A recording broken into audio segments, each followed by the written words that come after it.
I'm running because, for one, I've had a bunch of careers, and I'm 61 now, so I feel now's about a perfect time. I'd like to get back to Mississippi. I grew up here dirt poor, so I understand what it's like to be poor. I built a career, and I built a fairly good life for myself. I went to Seattle for 20 years and built a $1 billion company and retired in 2000 at the peak of my career to come back down here and bring my daughters down here to be raised in the South instead of Seattle. So since then, I opened up several other companies, and I retired again, and now I opened up another 3 companies, and I'm still working while I'm campaigning. But the thing I want to get elected for is I want to push term limits. Not like the term limits that you see other politicians push, that they just file the bill and say, okay, I file a bill every year, which Palazzo does. He says, oh, I file a bill every year for term limits. But you know, that means nothing. You put it in the hopper with thousands of other bills, and they don't do anything with it. What you gotta do, and what I would do, if I get there, I'll go sit down with every congressman, every senator, get a scorecard, and go over what it's gonna take to get them on board. What the positives, what the negatives are. Because you've got 86% of Republicans and 75% of Democrats that support term limits. And that's probably a conservative estimate. So if we go there with the people behind it, now you're gonna have to go to a politician and let them tell you why is it that you're against what the people are for. And that's what I want to publicize. I want to get out there and get everybody on record. Okay, Pelosi's not for it because she's enriching herself. Palazzo's not for it because he's enriching himself.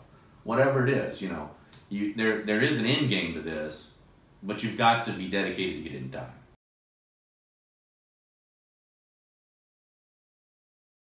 Well, it's like the budget. Everybody says, you know, we need to get a balanced budget, which we do.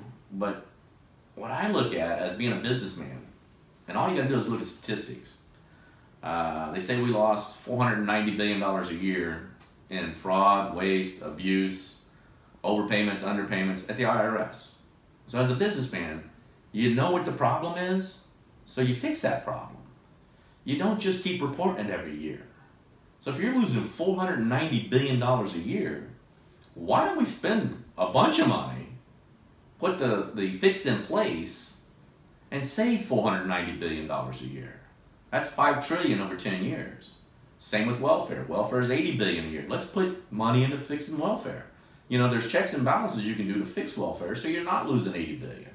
Medicaid, $140 billion a year. Social Security, $1.2 trillion from 2008 to 2017.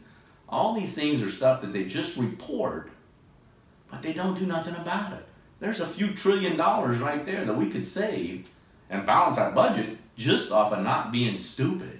So I would like to go there and try to push enforcement and fixes for all these things.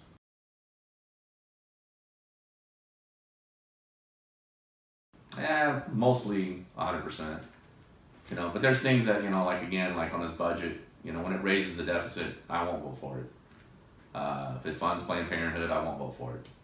You know, those are just some certain things that, you know, I'm not going to support him on, even though I support Trump, you know, as much as any other conservative. But, you know, I just don't vote for somebody, for anything, just because somebody supports it. I mean, a good Republican idea is a good Republican idea. A good Democrat idea is a good Democrat idea.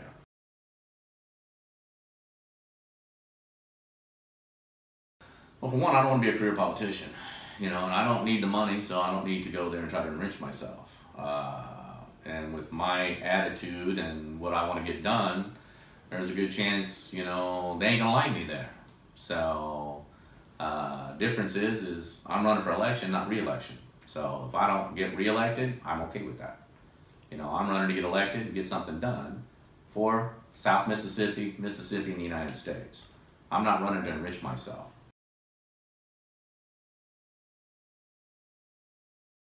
Great. I mean, everywhere I go, everywhere I give a speech and stuff, I get, you know, great reactions and stuff. I did a business club and everybody came up and shook my hand afterward and said, oh, hey, I'm voting for you.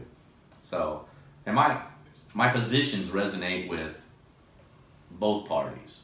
I mean, on Facebook, I get a ton of Democrats that like me because term limits, bringing business to Mississippi, that's another thing I want to do. Is my background in business, I have connections all over the world. I want to bring business to Mississippi to help us be not #1 in poverty. And that means bringing business not just to the Gulf Coast, but to our inner cities as well too. And coming from a business background, I know what businesses are looking for. So I know how to go out and sell it. And I've done it before. I brought business to Mississippi, and I can bring more business to Mississippi.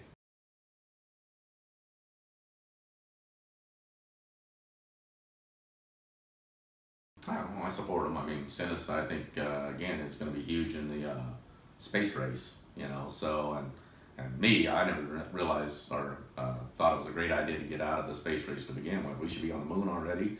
We should be going to Mars. So I think Stennis is important to that. And our defense, you know, spending for Ingalls is important as well, too.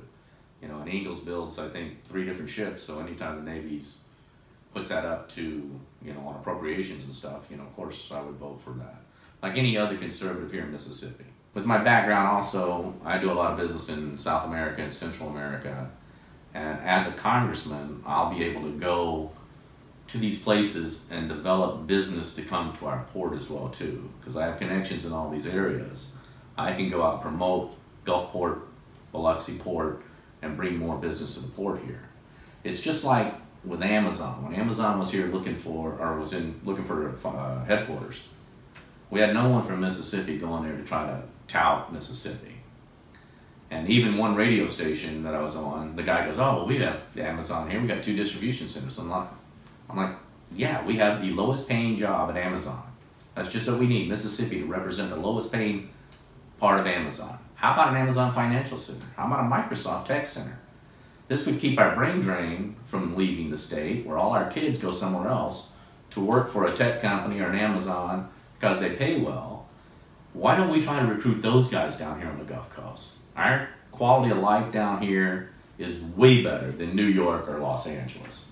So again, as a congressman, I'd have no problem going to see Amazon, going to see Microsoft.